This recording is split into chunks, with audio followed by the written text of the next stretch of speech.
Hello and welcome back to the channel. If you're new here, I'm Claire. This is The Wanderlust Way. Firstly, let me say thank you to everybody for watching this video, for liking, commenting, subscribing and sharing. Without you, this channel wouldn't continue to grow and I wouldn't want to carry on doing the things I'm doing. So first of all, thank you. Second of all, here we are in Edinburgh, the capital city of Scotland, and we are here on one of the city's most biggest attractions, the Royal Britannia Yacht, which was the Queen's pride and joy. It is also where Diana and Prince Charles had their honeymoon, alongside many other royals. So this place has got lots of history, and therefore I'm going to do a little bit of a tour, tell you a little bit about the history and share you some fascinating facts. So there's a lot to get through on this amazing yacht. That's enough waffle. Let's wander, or let's sail, shall we say.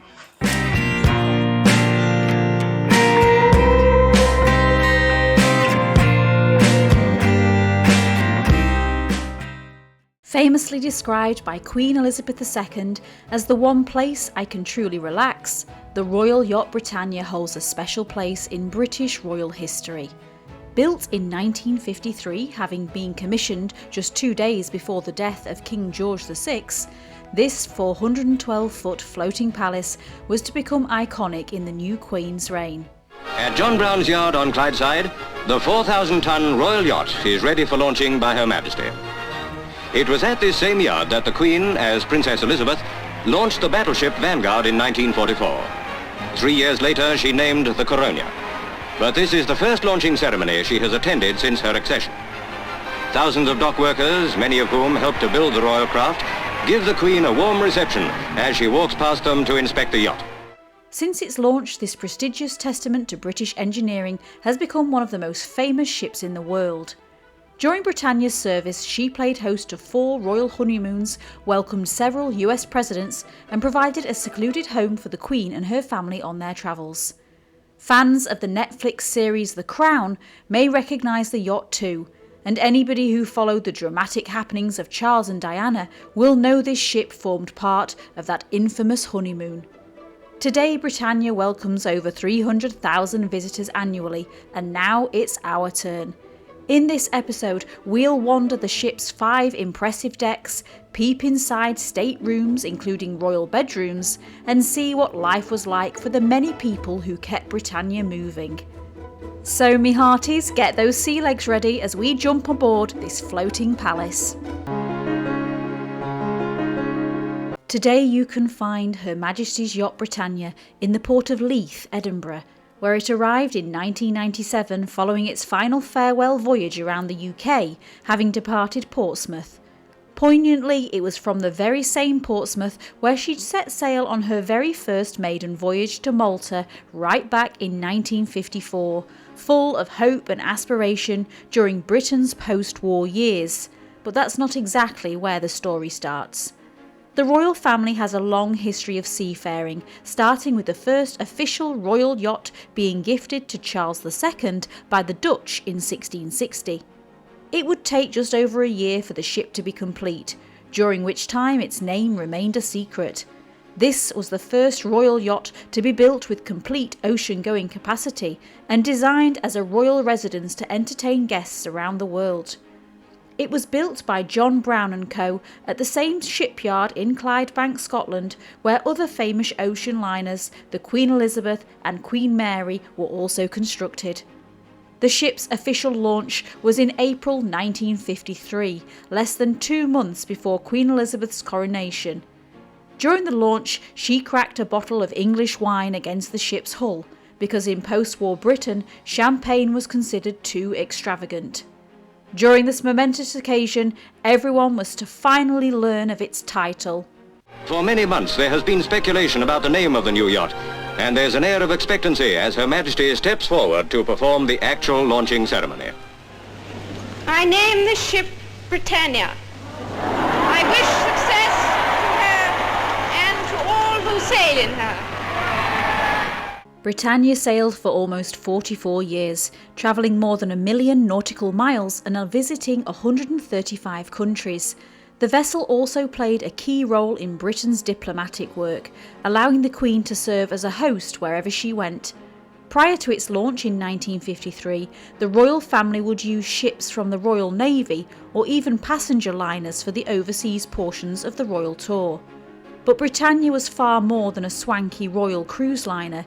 She was available to perform as a floating hospital in wartime if necessary, and in 1986 rescued more than 1,000 refugees from South Yemen.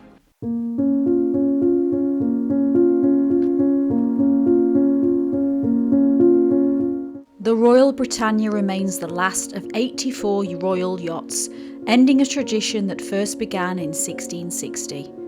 Growing increasingly expensive to run, the government decided to decommission her and did just that in 1997. It was on the 11th of December that same year when Her Majesty Queen Elizabeth II disembarked her beloved vessel.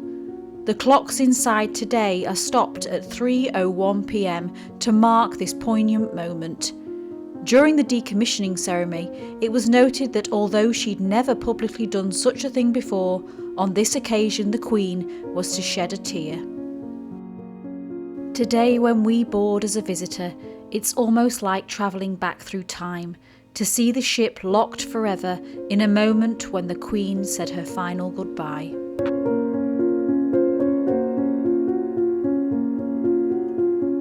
Today, Britannia remains located on the east coast of Scotland in Leith.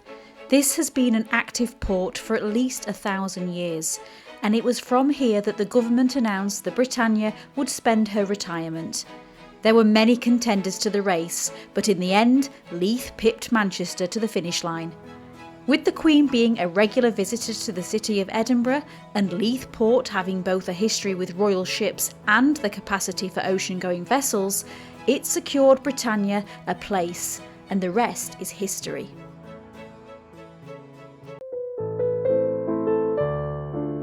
Our tour starts on the upper level at the front of the bridge. When you step inside, you'll see the communications area and, most importantly, the Admiral's chair. The Britannia was almost always captained by an Admiral, and no one else was allowed to sit on this chair. From here you can look through the large windows over the port, and if you're feeling cheeky enough to imitate the Admiral, then this is your chance to try on their hat and maybe press a few buttons, although I don't recommend it and I'm not sure if they're still active. Many photographs of the Royal Yacht Britannia show the family waving from the Royal Bridge as it departed from or arrived at its destination. The audio guide tells us that the curved teak windbreak was a later feature to prevent sea breezes from lifting royal skirts. They really have thought of everything. Here you can see the signal flags, which were used to communicate, celebrate and decorate the ship. They're stored in a locker on the ship's flag deck. Each signal flag had its own individual compartment. Banners and flags have played an important role in British history. The Bayeux Tapestry of 1066 shows that there was a great need to identify a leader. Banners and flags became all too important during the Crusades too, where it was a way to recognise kings, nobles, knights, and of course which nationality they were. Today these banners continue to be a way of identifying ships. It's still very important for ships calling at foreign ports to maintain flag etiquette, and it's interesting to see the ones here on Britannia. The next stop on the tour is one of the largest spaces on the ship, and that is the Admiral's quarters. These quarters give us our first glimpse into real life behind the scenes. But as we are soon to learn, there is a hierarchy to this sort of thing, and we'll get to see the comparison in a very upstairs-downstairs sort of scenario shortly. So on the Royal Yacht Britannia, you get to go through first the Admiral's quarters and all the living quarters that he had. Fascinating. You also get this groovy little thing, so you can listen as you're going along. And that is quite fantastic, because otherwise I wouldn't know what I was looking at. And then you come out and look. Is it the Bay of Leith, I think they call it? Yeah. This is super cool. 20 quid. Bargain. This would have been the living space of the ship's commanding officer, who was usually a rear admiral in the Royal Navy. These quarters include a bedroom, bathroom and day cabin, which doubles up as an office and conference room. The Admiral was one of the most important people on Britannia, with the ultimate responsibility for the safety and well-being of the ship, crew, royal family and state events. The Admiral was so important that they would in fact dine with the royal family when they were on board. When the royals weren't present, then it would be meals here in the day cabin. For the car enthusiasts, we are soon to discover that the Britannia has a garage which housed some of the royal family's most prized motors. The Queen didn't just love boats, she also had a soft spot for motor cars, and those who know her story will be well aware of how much she cherished her ceremonial Land Rover. This Land Rover Series 1 on board was commissioned by Her Majesty, having been winched aboard the ship and manoeuvred into the garage. A garage was considered a necessity in the 1950s. During its use, the Queen's Rolls-Royce was also hoisted onto the Royal Yacht Britannia's special garage track using a transporter. In order to do this, the car's bumpers were removed so it could fit. The Queen eventually began using cars provided for her at the port instead, and the garage was eventually converted into a storage area for beer. So the thing has just told me that we're currently standing on the sun deck, which is where the royal family would have their recreation time. So this might have been where Princess Diana and Charles did a bit of sunbathing during that honeymoon. Here the royal family relaxed in privacy, sunbathing or enjoying games. Prince Philip would occasionally set up his painting easel here, and there was even a collapsible swimming pool for the royal family to take a dip if they wanted. It is here you can find the ship's bell, which was as tempting to ring as those control room buttons were to push. When in use, this deck would have offered incredible views over the ocean.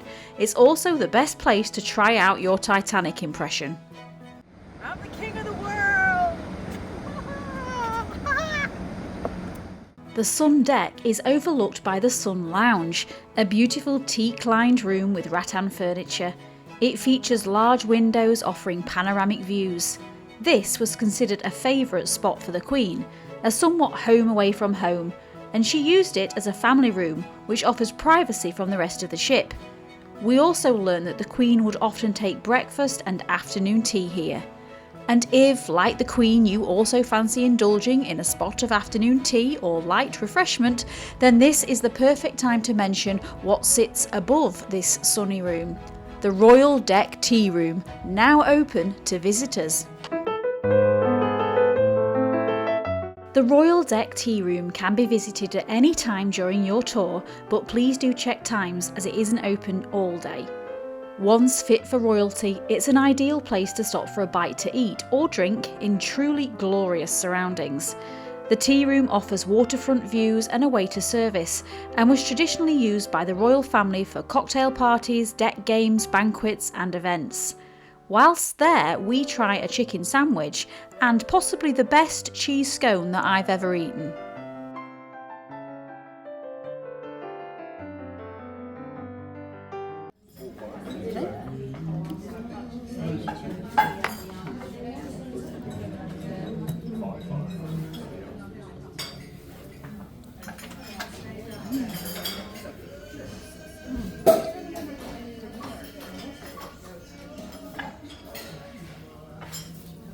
It's really cheesy, but also really soft, more soft than normal stuff. It's not stale or anything. It's really nice. It is also possible to try the Britannia Gin and Tonic, exclusive from the Royal Yacht Britannia. The menu tells us that this is a unique gin crafted with 16 botanicals, each originating from a port visited by the Royal Yacht during her 44 years at sea. Chin chin, let's drink to that. Toilets of in the restaurant. Look at this. We've just been laughing about how this looks like a mobile phone from the 1980s or 90s. Very swanky. Did the Queen come in here? Maybe she did. The first thing I wanted to know when booking my ticket for the Royal Yacht Britannia was, will I ever get to see where the Queen slept? And if you're thinking the same, then the answer is yes. Unlike during its service, the royal bedrooms are not off limits, and it offers a brief moment into such a personal space of the senior royals. To get to the bedrooms, you simply head through that cosy sunroom we saw earlier and keep walking. I noticed that this is not far at all for the Queen to wander from chair to bed, which might have been a bonus if, like us, she'd been sampling some of that Britannia gin. When the ship was in use, it was important that no one could peek into these rooms. Therefore, the windows are placed at a height above the deck, so passers-by could not see in. But today we can do better than trying to peep through high windows. We can actually walk straight in and see the Queen's bedroom, Prince Philip's bedroom, and even the honeymoon suite. The audio guide tells us that a button next to each bed would summon a royal steward at any time of day or night. It's interesting to see that Queen Elizabeth's bedroom is decorated in neutral colours, said to reflect her personal taste. Prince Philip's room, in comparison, however, had red linens and pillowcases without lace trim. I find it quite remarkable, an insight into their almost normal taste. No four-poster beds, no ostentatious decor, just simple and sufficient. It reminds me of my own grandparents, God rest their soul, and reminds me that royals did have an almost ordinary side to them. The Queen's and Prince Philip's bedrooms are joined by an interconnected door in the centre, but each suite had its own bathroom. Perhaps this is one of the secrets to a long marriage. What do you think? Let me know in the comments.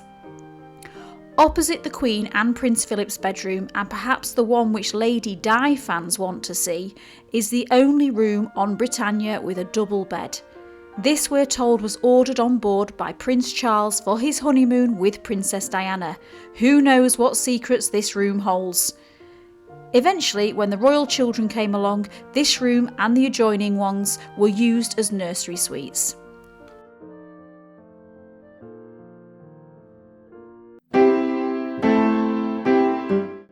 The Royal Yacht Britannia had a crew of about 240 people, including 20 officers and 220 royal yachtsmen, affectionately called yachties. During royal tours, a band of 26 Royal Marines would also join the crew. Alongside this, around 45 working members of the royal household would join the Queen on her overseas visits, and that's quite a lot of people to imagine. Where might they put them all? Well, we've seen the living and sleeping quarters of the Admiral and the royal family, but now we get to compare that with the rooms allotted to everyone else. We've now learnt that the commanding officer was at the top, and serving underneath are the officers, who each had their own recreational dining area called a mess. Which mess they inhabited depended on their place in the hierarchy. Britannia was certainly a ship in which ranking was strongly defined, standards were high and order was to be maintained. When the yachtsmen joined Britannia, they were said to have been given a handbook explaining the rules of Royal Yacht Service.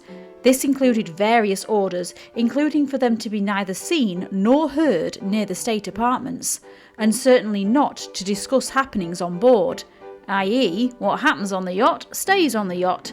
And this is the reason why I don't have any really juicy gossipy stories to share with you today. Let's start our tour with the officers' wardroom.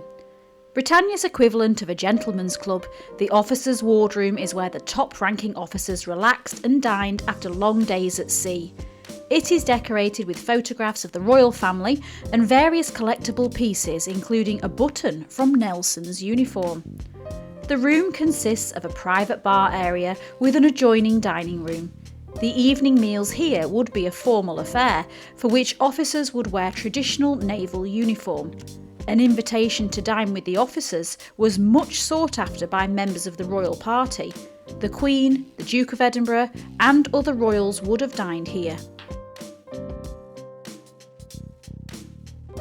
Next up is the Petty Officers and Royal Marines Sergeants' Mess. The Petty Officers' Mess on the Royal Yacht Britannia refers to the designated recreation and dining areas specifically for petty officers on board the ship. Here they too could relax and socialise after their duties. A sign above the bar tells us this space is known as the Verge Inn. The audio tells me it was a welcoming venue, so much so that an invitation to drink here was sought after by members of the royal household staff when they were on board. From here we can see the sleeping areas, essentially their shared bunk room. Britannia was the last Royal Navy ship in which crew members slept in hammocks up until 1973. The Royal Marines Barracks was the accommodation for the universally celebrated band of the Royal Marines. The yacht had a Royal Marines band of 26 men on board during royal tours. They would play music of all genres, including the national anthem of each country they visited. The band also served as ceremonial guards, including standing watch over the Queen's bedroom at night. This room was the warrant officers and chief petty officers' mess, and was at the top of the enlisted personnel hierarchy. Like the other recreational and dining areas we've seen, it also features a private bar and comfortable surroundings. I take a seat and I can quite imagine enjoying a game of cards and a drink here during a dark night at sea.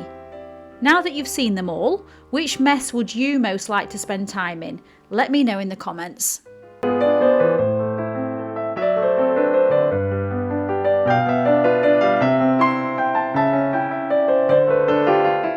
A crucial working part of the yacht was of course the kitchens. These would have been used whilst the ship was in operation, and some are still being used today to cater for the royal deck tea room and any functions that are held on board. In its day, these kitchens would sometimes be staffed by chefs from the royal household. The glass and china pantry displays the crockery from when the ship was in service, and the silver pantry played home to the impressive silverware. Let's now follow an imaginary plate of food as it leaves these kitchens and into the state dining room. I'm impressed. We are now in the state dining room. I'm going to show you around. Look at this. This is where things start to get really impressive, and we're reminded that this is no ordinary yacht. This is most certainly for royalty. The state dining room is where the royal family would have dined and entertained kings, queens, presidents and prime ministers. It could take over 3 hours to set the room for a state banquet, and each place setting was measured with a ruler. Its table plays centre stage, but the room is surrounded by cabinets containing gifts received during state visits from around the world. The table was made in 5 sections, allowing it to be reconfigured for different occasions. Can you just imagine the discussions that have taken place over this dinner table? A fun fact we learnt on the audio tour was that the carpet in this room could be rolled up, revealing a polished teak dance floor. It's not been used for a while though. In fact, the last time the royals had a good boogie on this floor was for Princess Anne's 21st birthday, so that's a little while ago. This room has also doubled up as a cinema. The large white panels at each end would hinge back to reveal a film projector. Shall we all take a guess at what sort of films we think the royals might snuggle down and watch on their voyages at sea? I'm thinking perhaps not Poseidon, or maybe not Jaws. What's your guess? Located just outside the state dining room, we find the Queen's sitting room, which acted as more like Her Majesty's office for several hours a day and even on holidays. Here the Queen would work on state business and meet with her private and press secretaries. Red boxes containing state papers were flown or shipped to Britannia even at sea. The Duke of Edinburgh had a similar sitting room across the way from the Queen's. And along this same corridor, we come out of these rooms and we reach the room where those pre-dinner drinks may have happened before the guests entered the state dining room.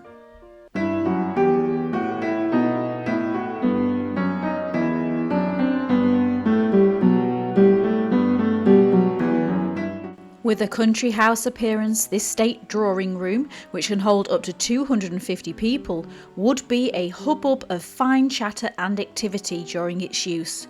Games would be played, guests would mingle beside the fire, and elegant drinks would be served. This room proudly features a Welmar baby grand piano, once played by Sir Noel Coward, Princess Diana and Princess Margaret. It is here that the royal family and their guests would unwind.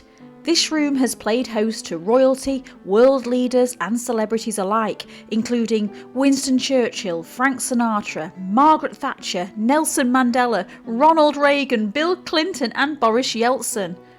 Originally, the Queen requested a real fire to take to centre stage in this room. However, the one that was fitted in the end was electric. Royal Navy regulations required a sailor to stand by with a bucket of water, so it really wasn't practical or cost effective. An electric fire would have to do. The room contains numerous items collected by the family, including Prince Philip's mess dress uniform. On leaving the state drawing room, you cannot miss the grand staircase, which is where the Queen would usually welcome her guests aboard Britannia. It is said that after a long day of official business, the Queen would often sit at the bottom of these stairs, taking off her shoes and flicking through the mail.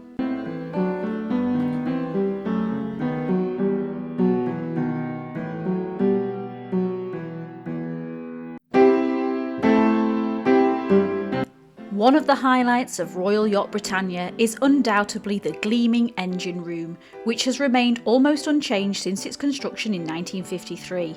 It looks well polished and highly maintained, almost as if it was never used, but the audio guide tells me it is indeed the actual working engine room. It's just been extremely well looked after. It was powered by steam turbines and could reach speeds of up to 22.5 knots. Queen Elizabeth II was very fond of this room and would often take guests to see it. It was a testament to British engineering. Just as important as any other space on the ship was, of course, the sick bay. The sick bay was a medical facility that formed part of Britannia's original design. It had the ability to convert Britannia into a hospital ship during wartime if needed. The sick bay was staffed by a naval medical officer, 2 medical chief petty officers and a chartered physiotherapist. The sick bay and operating theatre that we see today still have their original furnishings from the 1950s. The team that worked here looked after the health and welfare of the yacht's company, royal household and embarked guests.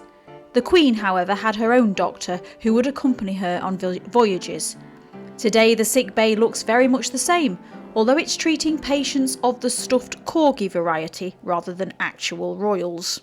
Now, with all those people and outfit changes, we of course should not disembark without seeing one of the fundamental parts of how this ship ran, and that is of course the laundry room. The Royal Yacht Britannia's laundry was a 24-hour service that was staffed by its own crew. It was the only ship in the Royal Navy to have a permanent laundry service. This room would have been very busy and hot because the crew and officers changed their uniforms up to 6 times a day. Amazingly though, the laundry could process up to 600 shirts in 24 hours. To keep things shipshape, the royal family's laundry was done on separate days from the crew's laundry. However, on one occasion, the royal washing turned a delicate shade of blue, with Her Majesty's dresser being less than amused. The cause, it turned out, was a chemical reaction in the copper pipes, which was quickly remedied by adjusting the pH value of the water. And whilst on the topic of H2O, the Royal Yacht Britannia produced its own fresh water from seawater using evaporators. It has 2 evaporators that could distill 120 tonnes of fresh water every 20 hours. So, if you've enjoyed the tour and fancy visiting for yourself, here's what you need to know. The Royal Yacht Britannia is a 5-star attraction which opened to the public in 1998. It is owned by the Royal Yacht Britannia Trust, a registered Scottish charity that is completely self-funded, receiving no public sector funding. If you'd like to support it in any way, I've included a link to their website in the description below. Britannia welcomes over 300,000 visitors annually and has been named Scotland's best visitor attraction for several years in a row. We visited in January, which was a good time to see the yacht without the crowds. It was warm on board too, so there was no need to worry about the weather. It's possible to book online in advance, and it was at a cost of £20 per adult. Please book your tickets directly with the yacht's official website. The Britannia offers a self-guided audio tour included in your ticket price, and this is available in 30 different languages. It enables you to walk at your own pace and learn so many interesting stories about the ship. Do wear comfortable clothes, and because of the nature of the decks on board the ship, you'll want to wear sensible shoes too. The Britannia is docked at Ocean Terminal in Leith. Ocean Terminal is a waterfront shopping centre in Edinburgh which contains a view cinema, restaurants, shops and more. If you are visiting Edinburgh and staying in the city centre, then there is a public transport into Leith, or you can just do what we did and grab an Uber. Opposite the entrance there is also a gift shop which sells souvenirs including royal gifts, china, toy corgis and of course that gin which we tried in the deck tea room. And if you really feel like making your visit to Britannia extra special, then you might want to check out the Fingal Hotel, a luxurious floating hotel right next door. Just seen this, so not far from the Britannia they have like a floating hotel, Scotland's first luxury floating hotel, 23 cabin boutique hotel by the award-winning team at the Royal Yacht Britannia. So I bet that is, it looks very swanky. Maybe one day, Mum, when we win the lottery. Maybe one day. So that is it. Thank you to everybody for watching. I hope you've enjoyed this royal adventure and I'll see you on the next episode.